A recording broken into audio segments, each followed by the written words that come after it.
идомаи барнома баъди ворид гардани ахбороти оперативӣ ба шӯъбаи вазорати корҳои дохилӣ дар ноҳияи айнӣ дар хусуси дуздии маблағи пулӣ аз хазинаи ошхонаи бахтовар воқеъ дар деҳаи қумарғи ҷамоати деҳоти айнӣ коргузории саривақтии мақомоти милитсия боизи гарм ошкор шудани дуздӣ гардид. пешхизмати ҳамин ошхона ҷавонзани 20сола истиқоматкунандаи шаҳри Бӯстон дастгир шудааст, ки дар дуздӣ гумонбар дониста мешавад.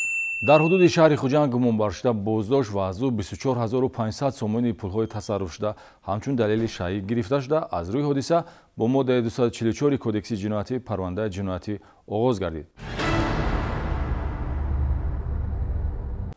тамаҷҷӯӣ ба миқдори мағзан калон ҳолати ҷиноятиест, ки мақомоти милитсияи шаҳри Истаравшан ба ҷавонмарди 24сола сокини ҳамин шаҳр нисбат медиҳад. гумонбаршуда бо таҳдиди паҳн намудани маълумоти беобрӯкунанда аз як нафар зан сокини маҳаллӣ якчанд маротиба маблағи пулӣ талаб карда гирифта, зимни кӯшиши навбатӣ ва гирифтани 100 000 сомонӣ дастгир гардид.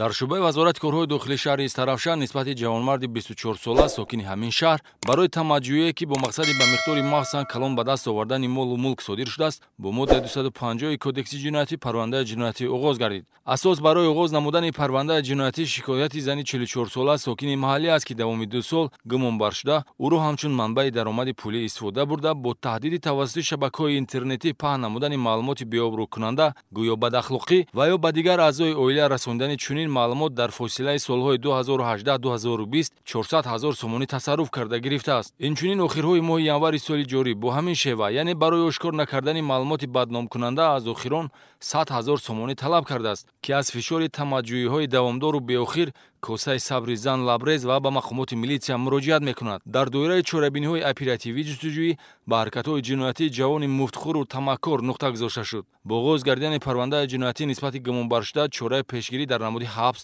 татбиқ шудааст.